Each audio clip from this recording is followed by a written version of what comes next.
welcome to the show.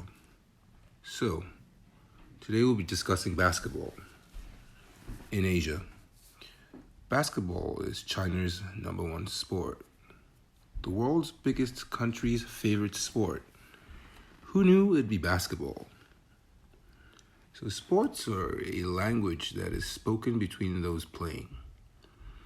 No matter what language you speak, you will understand each other as you play.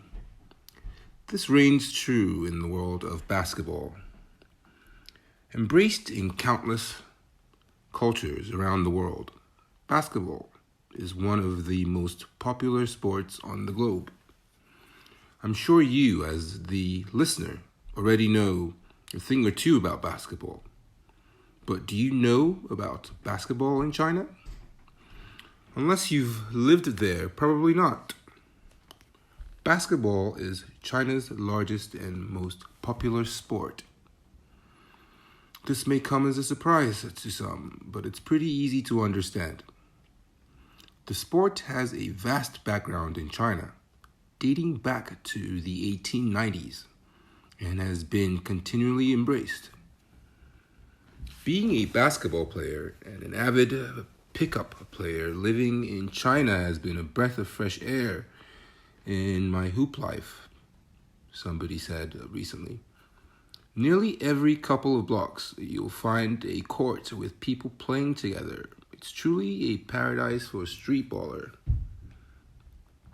After participating in games over the past 2 years, he wanted to do a deep dive into the basketball culture of China by observing its history, growth, and significant acceptance.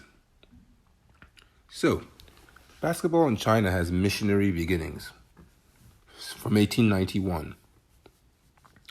Springfield College graduate student James Naismith created basketball in 1891. A story deserving its own, basketball slowly began to make its rounds across the world to significant success. What many don't know is that around the same time as its inception, missionaries from the YMCA Corporation traveled from the United States to China. When they traveled to the Middle Kingdom, they brought along the game of basketball. Basketball saw its most significant growth within major city centers, including Shanghai, Beijing, and Chengdu. The sport naturally grew with communities of urban students, as you can imagine, which would travel back home and introduce the game to their hometowns. The game of basketball began to grow exponentially throughout China. It officially became a national pastime in 1935, with the first official Chinese Olympic basketball team following year after. Through this initial growth, basketball even made its way to the military. Since 1949, the People's Republic Army, PRA, has formally embraced basketball as a group bonding method. Sports brings people together. With nearly 2 million Army members participating, basketball took another leap in China. The PRA became so good at the sport that they began an official traveling team, the Baiyi. The name stands for August 1st, referencing the Army's founding date. Through their skill garnered via traveling and the sheer number of players in the military, basketball was poised to take over China. So how did city development and corporate help? When discussing the growth of basketball within China, it is necessary to reference the importance of city development and the help that the sport obtained through corporate entities. Already established sports, including soccer and swimming. Soccer is what you would think is the global sport, were significant endeavors that not only took a large amount of money to create, but a lot of actual space. Within the unbelievably fast development of Chinese cities, basketball was an answer to these problems, right? For swimming, you need a lot of money to build a pool. For soccer, you need a lot of space to build a field or a pitch. Relatively cheap to make and taking much less space than other options, basketball became the forefront of recreation and sport within city planning. As you can imagine, even in the US, when you go to less affluent areas, you see basketball courts. Doesn't take up much space. You need not much land, and you can put up a hoop. In fact, you'll go to houses all over the States, and you'll see a basketball hoop in the backyard. No matter how small it is, you can still shoot around. You then pair this with the corporate growth of outside entities such as Nike, wanting to make a place within China, and basketball courts sprung up across the nation overnight. Now let's talk about the NBA's growth in China. In the 1980s, NBA Commissioner David Stern struck a deal with the Chinese government to allow official games to be broadcast free on CCTV, China's largest television channel. Although the games were broadcast 10 years before, the popularity of the NBA in China skyrocketed in the 1990s. This growth of interest is mainly due to the Houston Rockets drafting of Chinese superstar Yao Ming. A global ambassador of the game, Ming became a Chinese hero in the years that he played in the NBA. It sort of reminds me of how basketball became popular in the western country of Nigeria from Hakeem Olajuwon, the great Hakeem, who also played for the same team.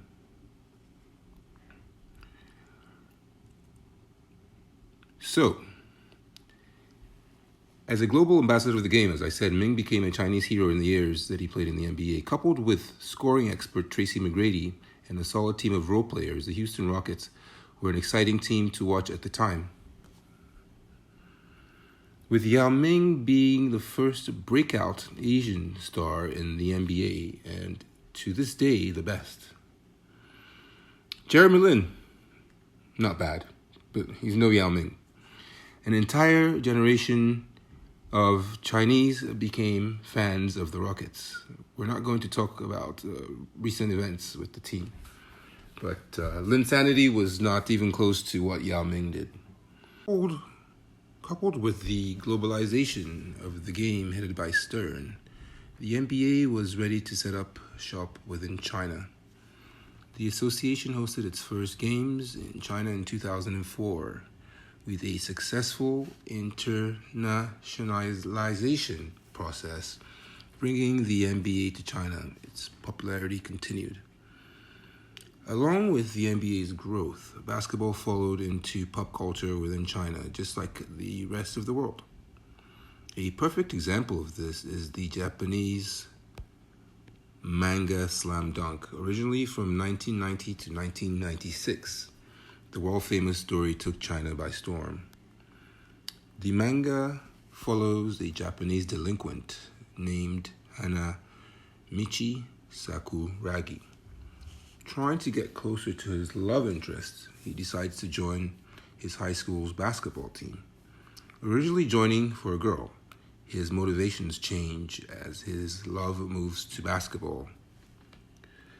There have been many basketball movies, books, and other media focused around a Western protagonist. However, Slam Dunk was one of the first worldwide success of an Asian-centric basketball story. Sakuragi's fighting spirit and personality and the masterful storytelling of writer Takehiko Inoue captivated China and the entire world. So he says, on a personal account, many of his friends that he's made from basketball, that he grew up with during the 90s mentioned how they started playing simply from reading Slam Dunk. The presence of manga can still be felt in China today.